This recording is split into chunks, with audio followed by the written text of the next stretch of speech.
What's going on, you guys? This is your boy Jeameave back in with another video with Views from the Heart. And today I got a 2019 Infiniti Q70L, which means long wheelbase, courtesy of South Infiniti. Once again, thank you so much to Luis and my guy Mark for this wonderful opportunity. And I appreciate you guys so much. And like I said, this is a Q70L and it has the 3.7 liter naturally aspirated V6. And as far as I'm aware, this is one of the few vehicles, if not the only vehicle within the 2019 lineup from Infiniti that still utilizes the VQ37HR. It is not a 3.6 naturally aspirated V6 that I believe I've driven before, and it's not the 5.6 liter naturally aspirated V8 that I did in the QX80.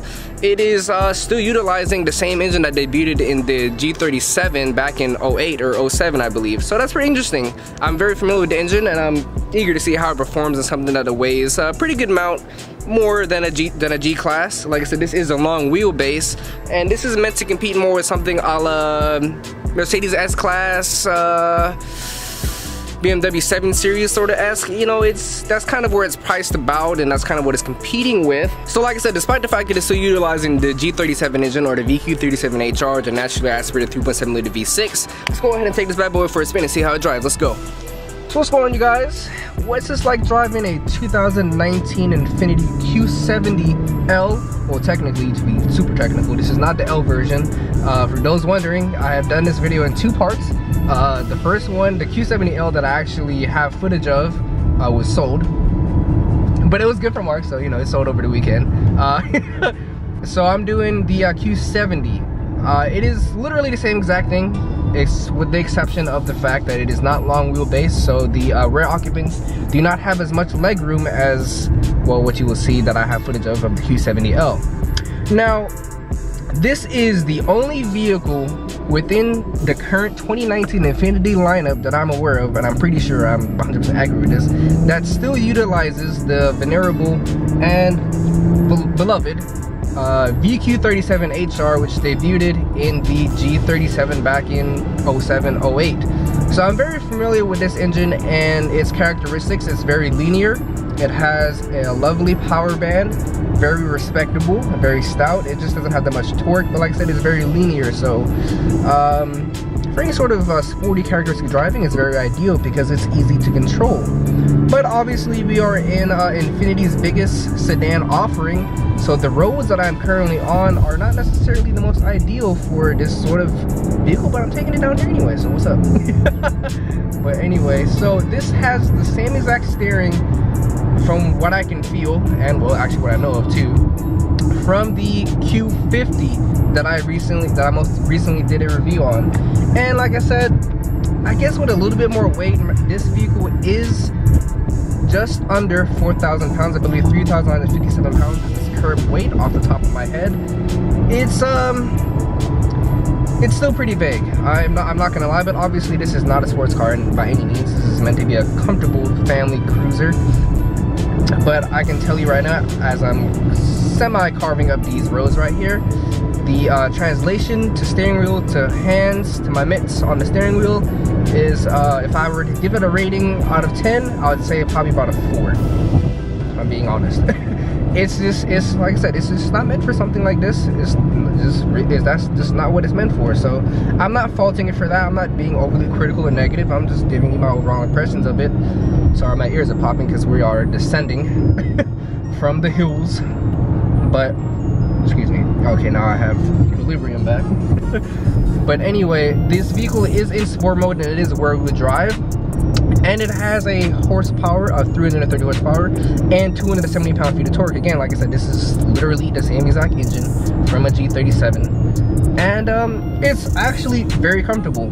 Literally, that road we were just going down just now, we were doing probably average of 60-70 miles.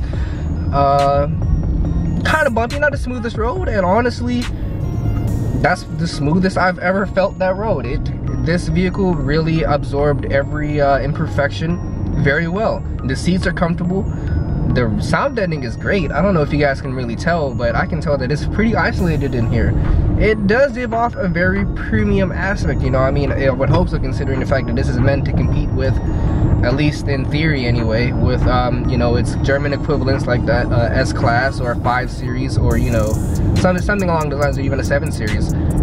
So this is priced obviously cheaper but it's also, well, at least when you look within the lineup of Infiniti, that is what it's meant to compete with. You know, just based off of what Infiniti is currently offering. Apart from that, though, like I said, I'm pretty impressed. This is probably the most comfortable Infiniti that I've personally driven. The driving dynamics are similar in terms of its handling characteristics, but from what I've driven, it's I'm not gonna lie, it's comfortable. And I'm not much of a comfortable cruiser kind of guy, you know.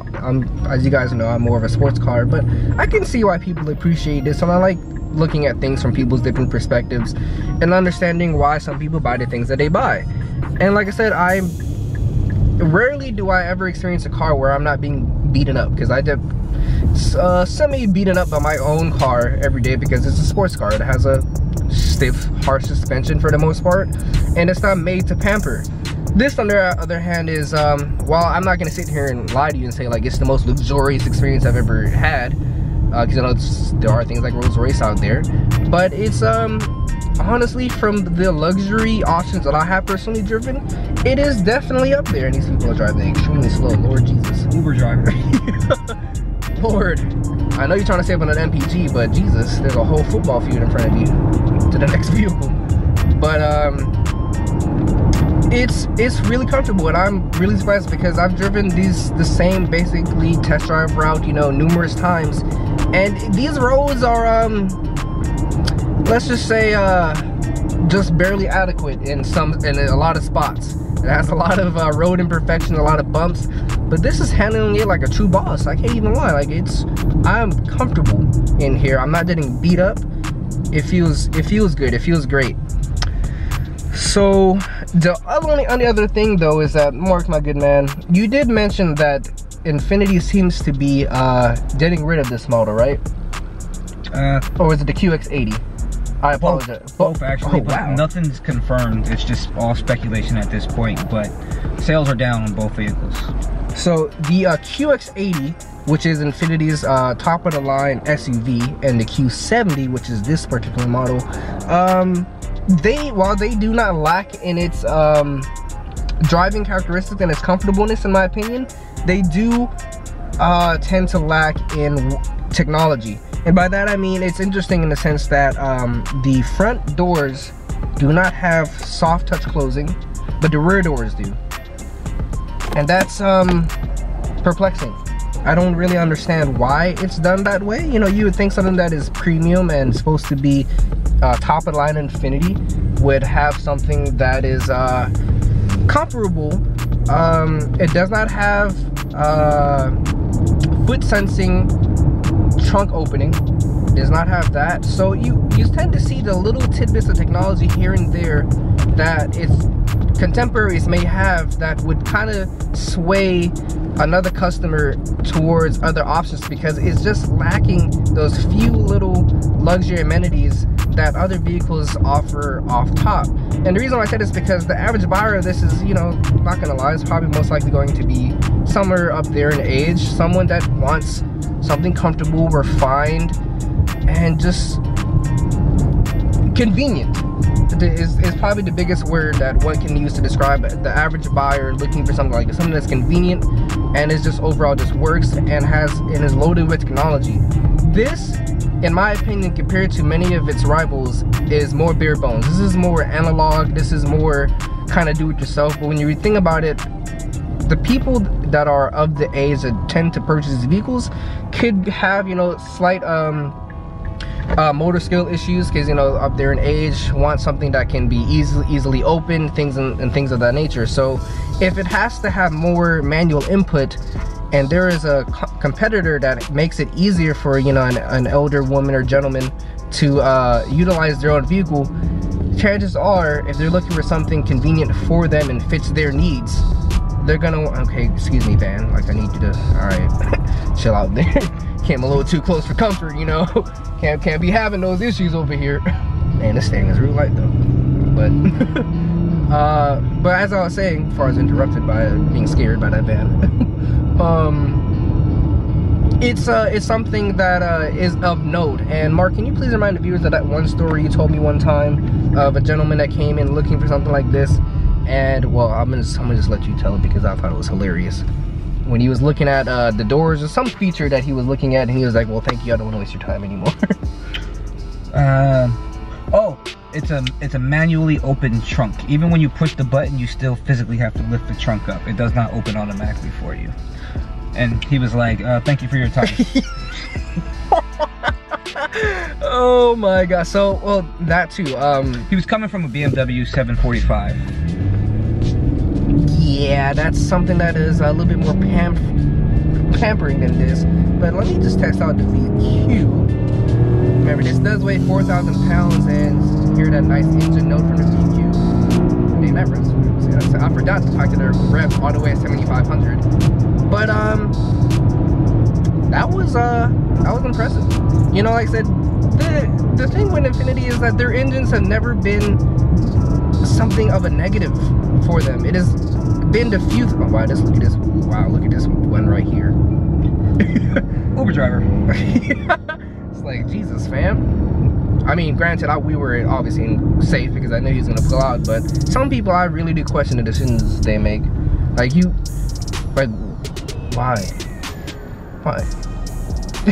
But anyway, the engines have never been something of a negative point for Infinitis, in my personal opinion, for the most part. Except for the failed IPL experiment, you know, that was interesting. You should have put a V8 in there. But this, like I said, this barely approaching 4,000 pounds. Not the lightest, but not the heaviest vehicle either. And that was, let's just say that was pretty quick. We reached some good speeds. We just instantly transferred to Mexico right there.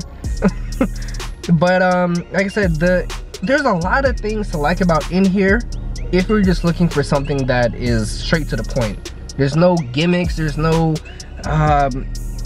there's not many things in here that can confuse the average buyer, especially a person that is not used to technology like that.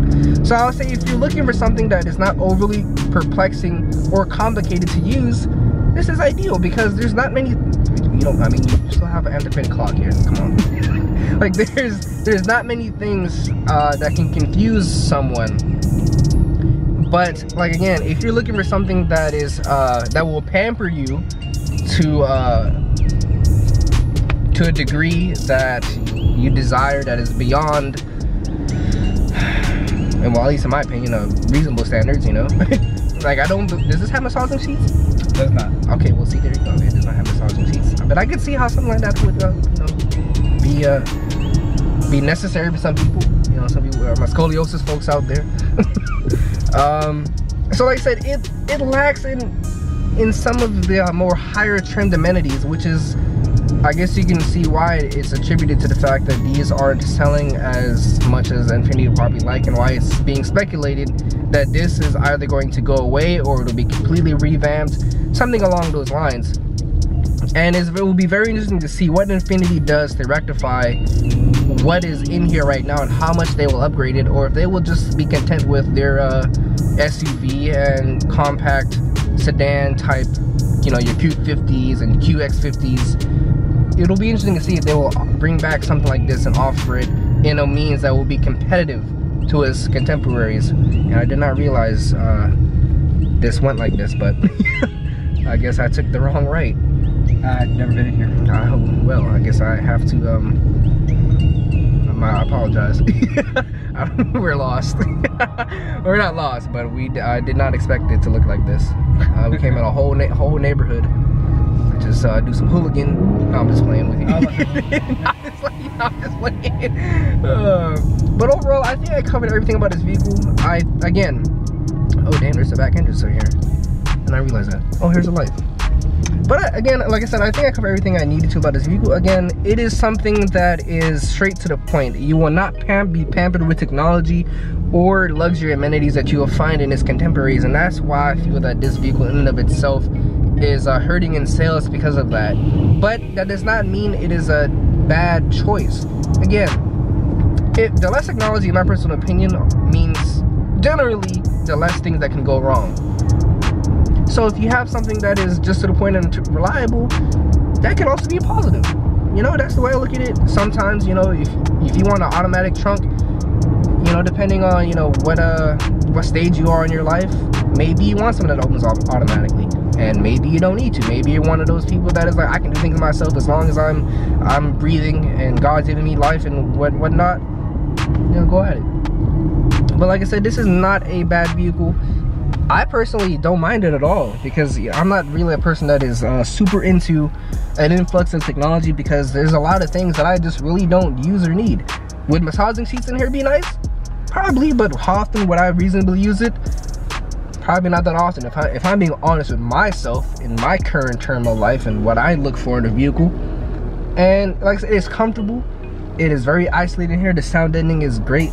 The seats are comfortable. The ride is supple and absorbs a lot of imperfections, and it is one of the most comfortable vehicles I personally ever driven, which says a lot considering I've driven S-classes and things like that. I feel like this is definitely offering in the vicinity of an S-Class in terms of its road handling capabilities, obviously with the exception that it does not have a V8 and it's not as large.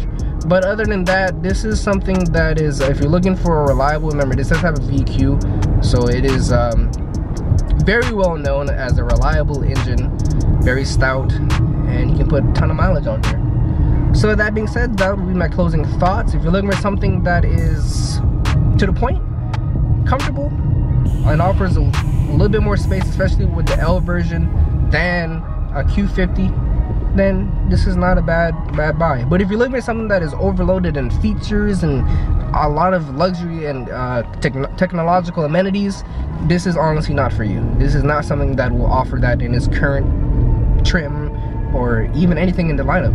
If you're looking for something like that, if you're looking for something that will marvel you with technology, this is not it. If you're looking for something that is analog, to the point, and not necessarily bare bones, but bare bones in the sense that it just works, this is ideal. So with that being said, please look into my guy Mark here. Mark, where can the people reach you at if you're looking for an Infiniti or have any questions? Infiniti of South Bank, 2900 Pacific Coast Highway, City of Torrance. Come see me. Well, you heard it here first.